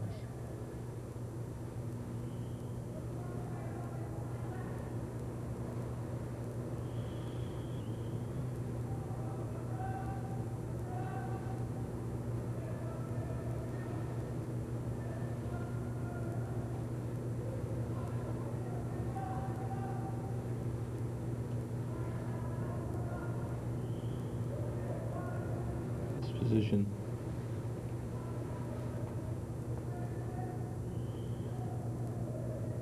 Push the opponent over with my hand like I was going to do a choke, and then just slip the leg across and stretch out for the armbar.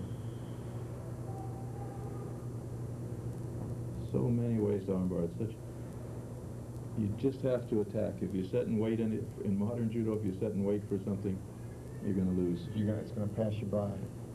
Here again, taking the hand, breaking through that Jujigatami. Normally my left leg would be over his head, but just to make it a little easier to see what the arms are going to do, I'm not going to pull up into the Cubito fossa. That's right. I'm going to put the elbow underneath my armpit and stretch it out. Now, if I was using my leg across his head, you could see I could pull a lot harder, but I want you to be able to see the hand. Force his elbow up underneath my armpit. Catch his wrist. And then I have much better leverage, much better position to apply strength from. Yeah, I like the way you come up to him and not try to bring him to you. You actually come to him because you have more control over yourself. That's it. That's nice. Yeah. Yeah, I think. You're really getting your power. You can see the power how you can generate it by coming to him and really using your bicep and using your back. Yeah, too many times I'll see a person trying to do Jujigatami and they're laying on their back and trying to pull the arm, and the guys who do it well are sitting up. Yeah. This is the standing arm bar like Diane Pierce used to do so well. Oh, yeah. Pop the other leg out. Wasn't this done against Okada by the Russian? I don't know, It was I'm not similar. sure. Yeah, I know that this basically is a thing that Sambo wrestlers do quite often. I think this was very similar to the move that that with the Russian that broke Okano's arm. Now this is a little different now. This is coming in like an Ippon Seoi, but she'll step out and then slide one foot up past the opponent. The first arm bar she did, she actually hit the leg, but this time she's missing it on purpose and sitting down and then rolling up and breakdancing again. Oh yeah. And see the pivot? Mm-hmm. And Nice. hitting. And Very bringing nice. the opponent right over into Jujigatami. Very, very nice. And actually, it would probably have been a little stronger if she would have sat up. Yeah, that's... Follow through there to the sit up, control the arm, and then go down again. Uchimata knocked the person down. Didn't quite get the throw, so don't wait around. Attack. Slide that leg through. Miss with your leg. Break dance. Mm-hmm. And roll in and follow it up. Don't stay on your back and expect to armbar. Follow up, get control, and then armbar.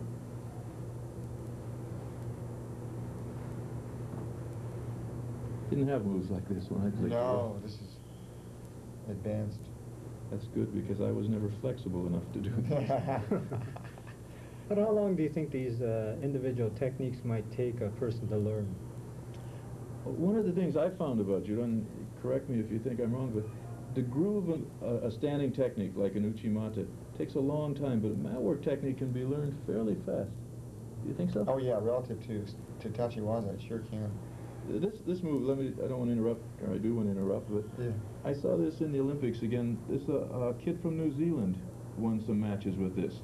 He would make a move like he was going for a Harai Goshi, Right, yeah. then pull his knee out and sort of catch with his toes and just simply sit down. And he won matches at the Olympic level with this move. Yeah, he was in the 189 division, Yeah. I think. Real clever. And I stole it from him. You end up in sort of a traditional Jujigatami because you're not crossed both legs, but that one knee comes over hard and puts pressure on. This is one that you taught me, John. Yeah. This is a very good one. Yeah. Again, just crossing the legs when he reaches under your arm. That's why I no longer like to reach underneath the arms, because when you reach under, you're opening yourself up for this kind of arm bar. That's why when I come through the legs now, I try and do it with my legs, not my arm. We were saying, though, about how long it takes to learn a technique like this. What do you think? Yeah.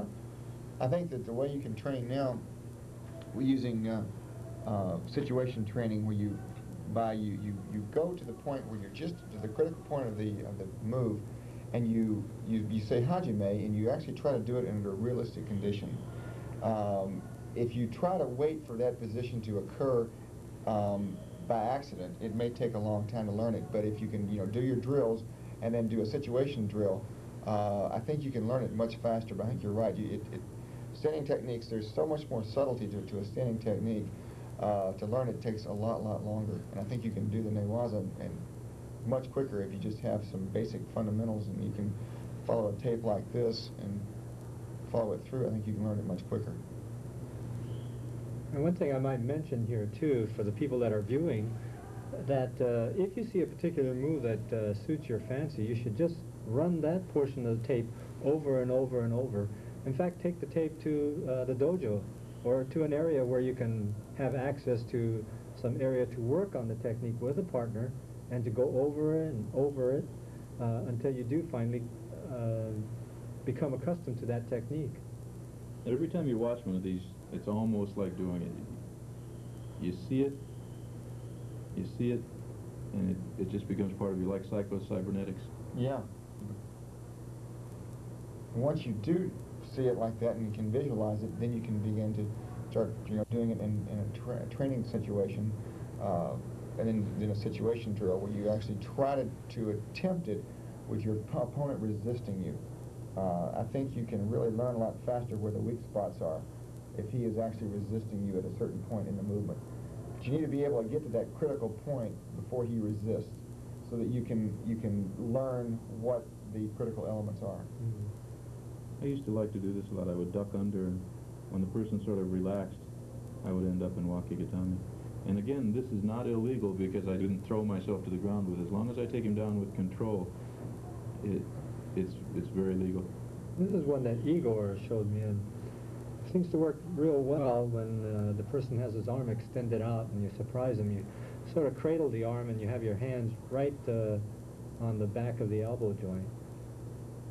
Sort of similar to what the freestyle wrestlers call a Russian.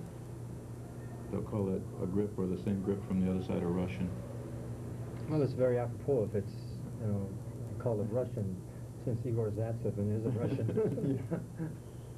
Yeah, this is real similar to the way a wrestler will take you down with a Russian. Yeah, there's good isolation there. Good control.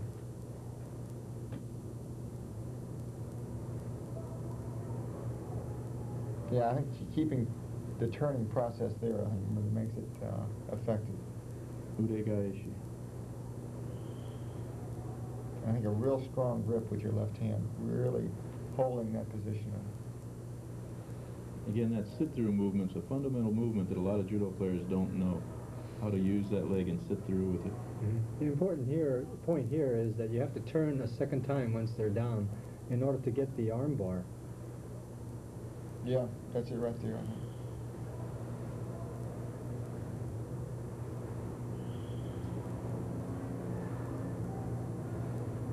That's a nice move.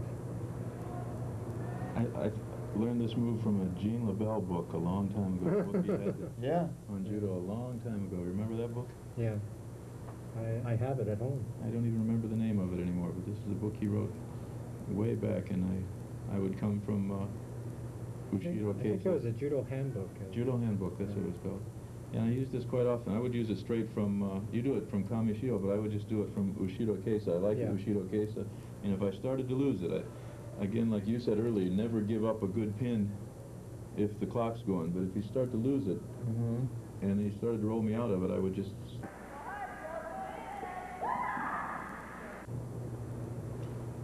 What do we have here, Hayward? Well, now we're going back to some competition where we're showing some of the competitive moves that were shown earlier. We're also going to talk to a referee who will give us some information about how referees view judo. With Tom Sebastian. That was Mary Lewis and Joanne Quiring playing there, I believe in the, was that the World Trials? Yeah. A referee, you've been involved in international meets, and of course you've been involved on the local level and the national level as well. What are some of the key points that a referee looks for in mat situations, be they pin, choke, or armbar? Okay, the entry into the groundwork, of course, judo starts from a standing position, that there's progress being made. Also that Tori doesn't take advantage of Uki by, say, for instance, grabbing up into the sleeve or twisting the end of the jacket too tightly around the wrist or entwining the belt around the wrist too many times. It's very important that progress is being made and that there's an effective moving ahead as far as groundwork is concerned. What happens when there is no progress being made? Okay, then it should be stopped and the competitor should be brought to a standing position. How does mat work differ on the local level as compared to the national and international level? Well, I feel, my personal feeling is on a local level, competitors have a tendency to grab into the legs. Now we're on an international level. The international competitors are skillfully taking people down into the mat, say for instance from an armbar situation, and are moving right in, trying to effect a hold down or a armbar a choking technique. Sometimes they're trying to effect all three at one time.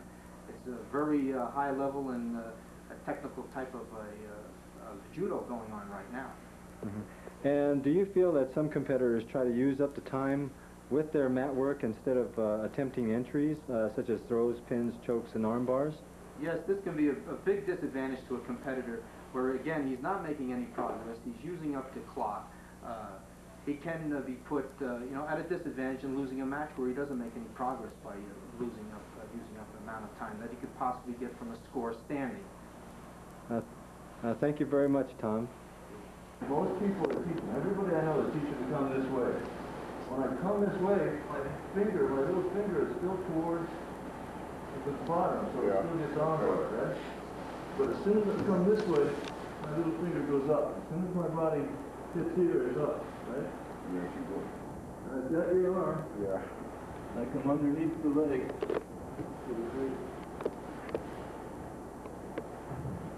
pulling down. As soon as you get it going.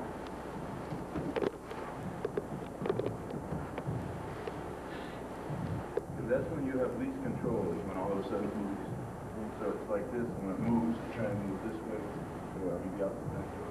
You gotta do it quick. You don't do it right then and there. I just sort of go like this, I grit my teeth. Like when you're gonna jump over something, you know, or you're jumping into cold pool or something, I sort of grit my teeth and no, I'm not gonna do it, I'm not gonna do it, I'm gonna do it. Still, you only got one alternative. You have to get an arm bar. These arm bars I break like this. So you're gonna step over to get the arm. I'm going to come to this side. Can you see my hand? Yeah. And then this one's going to wait for the leg. So when the leg starts coming, it goes to here.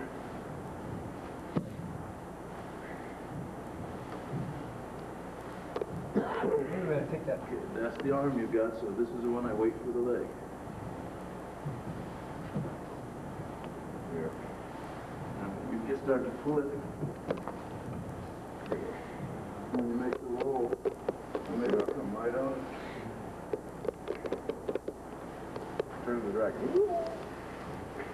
Okay. Now you start with this.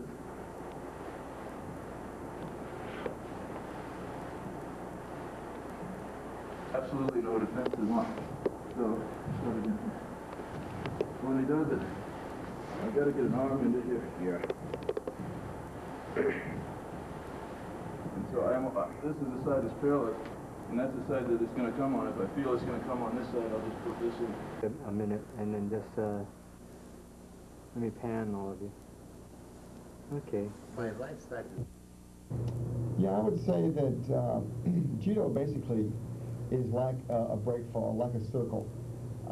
You have to have all the elements of the circle for it to be complete. And Newaza is a part of that circle. It makes that completeness of your judo.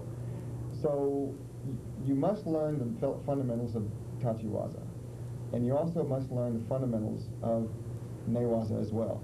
And what we've tried to attempt to do here is give you some fundamentals of Newaza, give you some ideas that you may be able to start utilizing to help complete your judo and make it more well-rounded. We've talked about off balance in Newaza, like there is in Tachiwaza, and about coming in from 8 different directions. Judo basically, in terms of Newaza, is you must find your geometric strength in each position, and then utilize that geometric strength to help overcome your opponent. I found it very effective to put 2 hands on one spot whenever I had a question about anything. Try and take both of my hands and grab one spot of that person's judo-gi.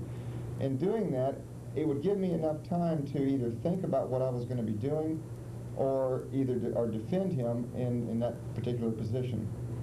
But you must triangulate, you must become strong and try to capitalize on his weaknesses. So Newaza basically is a real important integral part of judo, and you can, by this tape, I think we have demonstrated that there are so many possibilities. There's an infinite number of possibilities that you can try to attempt to accomplish.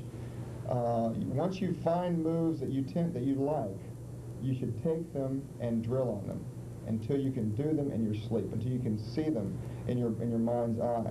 And then once you've done that, then you begin to practice them in a more realistic setting, what we call as a situation drill. You take a position, you go to the point of the critical position in that move, and then you say Hajime, and each person then the opponent tries to escape, and you try to take that position and you try to capitalize and actually take it to its full completion. And in doing that, you will learn the weaknesses, and you will learn your opponent's most likely escape route. And you can try and, in effect, try and position him or try and work his weaknesses and try and capitalize on his weaknesses.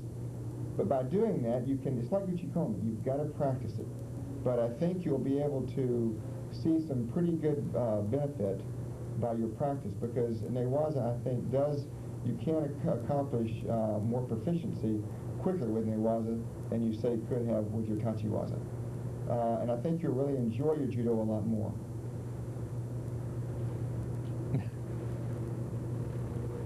Thank you very much. Now, John Ross. Basically, what I'd like to see come out of this series of tapes we'll be doing on mat work is Americans developing their own style.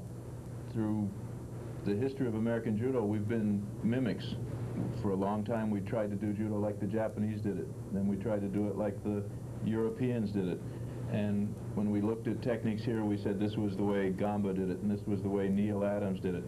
And I would like Neil Adams or Gamba to say, I'm doing this the way Jimmy Woolley did it, or I'm doing this the way Dave Faulkner did it. I want Americans to start being able to develop techniques and doing them without mimicking them, develop their own techniques. A good example is we have a wrestler in America who played a little judo, played in a couple of nationals, named Andre Metzger. And he went to Russia and taught something called the Metz. And it's an international wrestling move named after Andre Metzger.